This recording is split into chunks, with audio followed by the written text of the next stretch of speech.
सरकार ने, वो दिल्ली के बजट का नहीं है। मैं मांग कर रहा हूं कि दिल्ली के बजट से कोई एक्सप्रेसवे मिलना चाहिए। जो बुंदेलखंड एक्सप्रेसवे दिया, प्रधानमंत्री जी उद्घाटन कर करके वापस लौटे, अब रिपेयर का पैसा कौन देगा? वो आज भी रिपेयर मांग रहा है। सभापति महोदय, कोई कल्पना कर सकता है कि नया एक्सप्रेसवे बना हो जिसका प्रधानमंत्री जी ने उद्घाटन किया हो, वो आज रिपेयर मांग रहा हो? और वो एक्सप्रेसवे 6 लेन नहीं है, वो 4 लेन है। मैं इसमें भी सुझाव देना चाहता हूं, ये जो बुंदेलखंड वाला एक्सप्रेसवे है, ये अभी 15,000 करोड़ से ज्यादा का बना है स्टेट गवर्नमेंट का।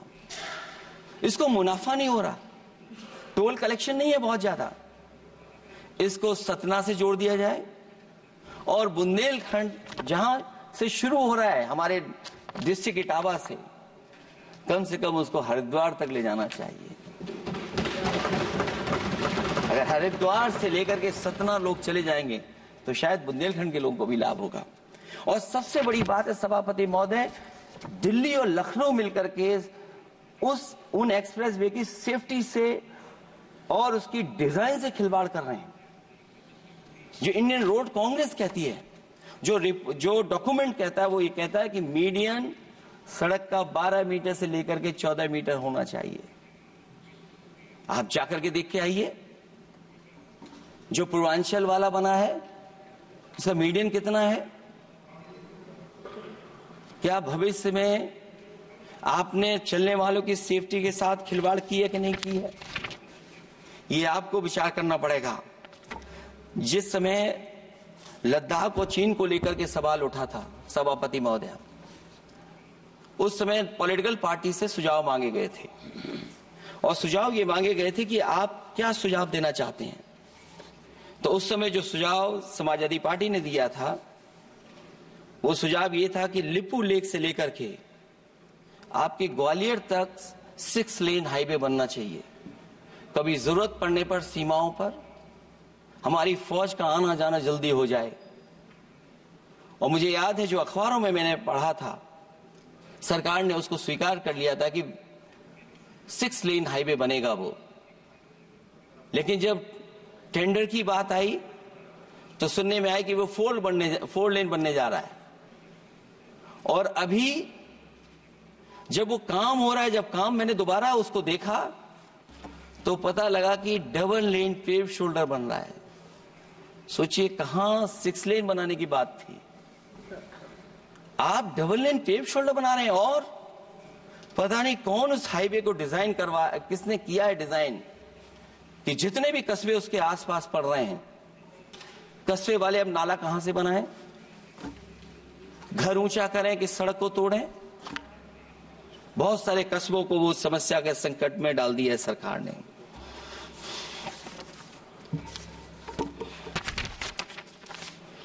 जो सरकार मंचों से ये कहती थी कि हम किसानों की आय दोगुनी कर देंगे,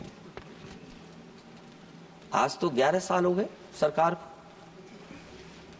किसान की आय दोगुनी हो गई क्या सरकार बताए? और अभी मैं बहुत सारे माननीय सदस्यों को जब सुनता हूं तो वो कहते हैं कि हम एमएसपी दे रहे हैं। अगर आप एमएसपी दे रहे हैं तो उसकी कानूनी गारंटी क्यों नहीं दे रहे हैं? आप कानूनी गारंटी दीजिए। और फिर कई बार सुनने को मिलता है कि हॉर्टिकल्चर क्रॉप्स के लिए आप क्या कर रहे हैं, उसके एमएसपी की कब तैयारी करेंगे आप? और फिर आय दोगुनी में आप कितना देंगे किसान को?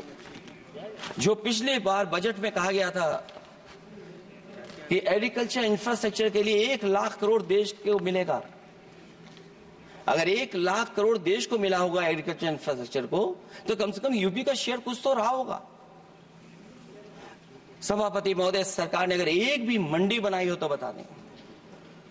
हाँ, ये अलग बात है कि अगर आप कोई चीज सुधारने के लिए कोई परिवर्तन कर रहे हैं, स्टोरेज के लिए किसी को पहले ही बता दे रहे हैं, वो बात अलग है। लेकिन किसान कहां जाएगा जहां उसको रेट मिलेगी?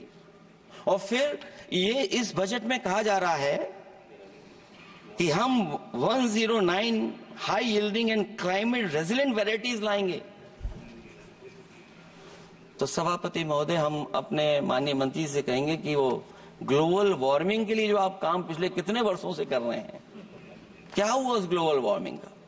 COP21 में भी आप हुआ है, G20 में भी आपने आश्वासन दिया और कुछ नहीं किया, तो आपको क्या लाना पड़ रहा है? 109 high yielding and climate resilient varieties.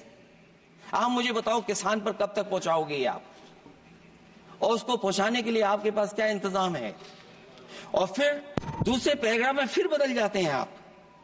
अभी आप बात कर रहे हैं रेजिलिएंट वैरायटीज की, और फिर आप कह रहे हैं कि हम नेचुरल फार्मिंग को बढ़ावा देंगे।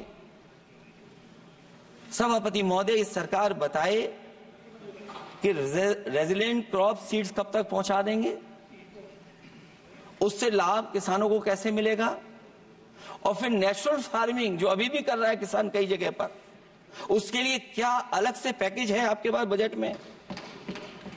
आपने तो केवल सभापति महोदय एक चीज सीखी है पार्ले जी बिस्किट से, महंगाई और मुनाफा। इस सरकार ने 10 साल में डीएपी की बोरी को, खाद की बोरी को छोटा कर दिया। इससे और ज्यादा छोटा मत करना आप। और आपने डीएपी, जब किसान डीएपी लेने गया तो सरकार ने कहा कि बिना नैनो यूरिया के आप नहीं मिलेगा आपको। मैं सरकार से जानना चाहता हूं कि नैनो यूरिया से क्या लाभ पहुंचा है किसानों को, ये बताइए। नैनो यूरिया से क्या लाभ पहुंचा है सरकार बताए।